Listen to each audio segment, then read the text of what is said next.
jednom svima. Dobroveče svima. Dobroveče, jeste spremni? Najspremnije do sada. Kao ne mogu da ne pogledam u to pravno. Spremni. Jeste rođene spremni? Pa kao. A znaš nas ti? Ide tako to. Znaš da volimo kasino, znaš da volimo kasino. I ja sam večeras pisala Ani pre nego što ste došli i rekla mi je, draga, večeras je svaka sprema na svojoj strani.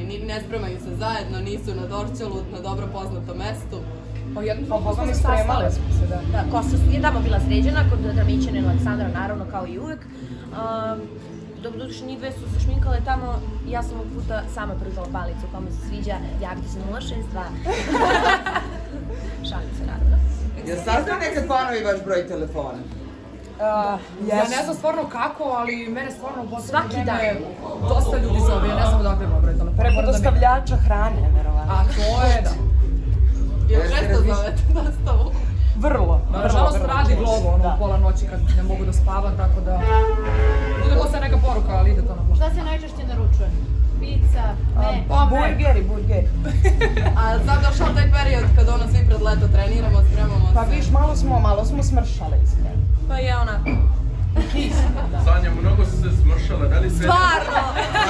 Prošli put si mi ti rekao da sam se ja ugojila i baš ti hvala. Sad te poslušala, da. Hvala ti. Ne vaše li igričke? Šta smo radili? razdevičila ste se, može više od ovoga. Ja znam da taj izraz se nešto drugo koristi. Ja baš sam sam gledala kod ste. Čekaj. Okej. Izvinjavam. Da si imala koronu, kako si sad? Sad sam super. Već 2 nedelje nemam koronu, nastupamo, radimo, tako da super sam. Preživela sam. Kako su u tom periodu izgledali nastupi? Znam da ste vas dve, a onda u tom trenutku... Pa samo na jednom Samo jedan nastupu nastup. nisam prisustvovala, tako da snašla ću se nekako. Kako je to izgleda? Pa šta da ti kažemo, mislim, mi radimo pa radimo svakako, izvinjeli smo se naravno publici što jedna članica nije bila tu, mislim svakome može da se desi, ona nas je podržavala, i eto, šta da radimo, desi se. A tamo, izvini. Ivana, vraćaš se u plavuše, je li lepše biti plava ili... Iskreno, ovo je samo privremeno.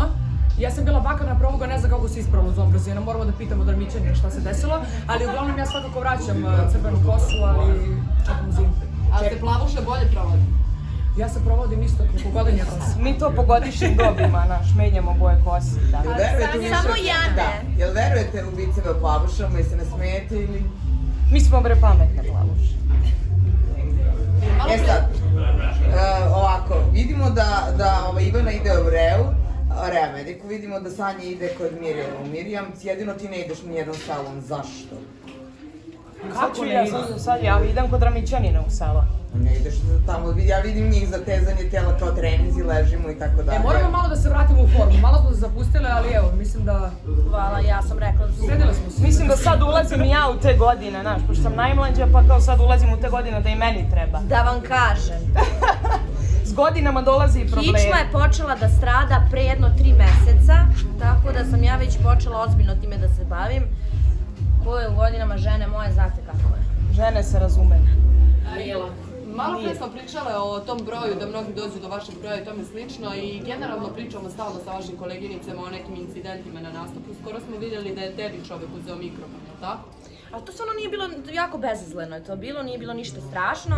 Čovek je prišao, uzeo da čini mi se da sam mu ja dala mikrofon da otpeva deo pesme, samo što on hteo malo duže to da traje, pa sam ja insistirala da se to obustavi. Ali dešavaju se neprijatnosti, opet kažem, ne nekog velikog kalibra, ali u svakom slučaju reagovat ćemo. Nekako je vesela bila atmosfera i čovjek je teo da otpeva pesmu i mi smo mu to naravno učinile. To je to, ništa. A koji je bio najveći incident koji se dogodio na nekom od vašeg nastupa? Pa nije se ništa dešavalo. Stvarno, mi nismo imali nikakav incident ni na jednom nastupu, uglavnom nama je divna publika i stvarno hvala im na tome. Ne znam, uvek se dobro zabavaju, uvek pevaju sa nama, eto vole ponekad da uzmu mikrofon i da to pevaju na svoj način, tako da stvarno nismo imali nikakve probleme. Nemamo šta da ti kažem. Pa mi uglavnom...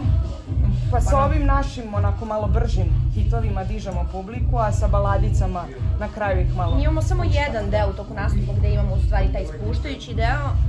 Uvek je na isto mesto ako ste bili tu.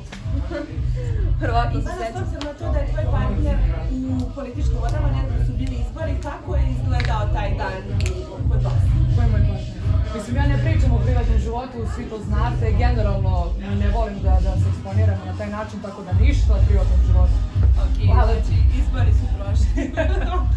Kažite mi, Kontrakta se sprema za Euroviziju, jel se čujete sa njom? Da, čule smo se, čestitale smo je, nekako ponosne smo na nju i želimo je stvarno svu sreću i da na najbolji način predstavi našu zemlju, što ne sumnjam da hoće. A jel ima nekih konsultacija vezano za nastup? Šta, kako? Evo, ja sam se baš čula pre par dana sa njom i ja sam joj lično ponudila da se nađemo svi, da lepo porazgovaramo o tome, zdušno je prihvatila, tako da verujem da ćemo uskoro s njom da se nađemo malo na kafici, pa da prokafičovkimo malo da vidimo šta ima po Euroviziji.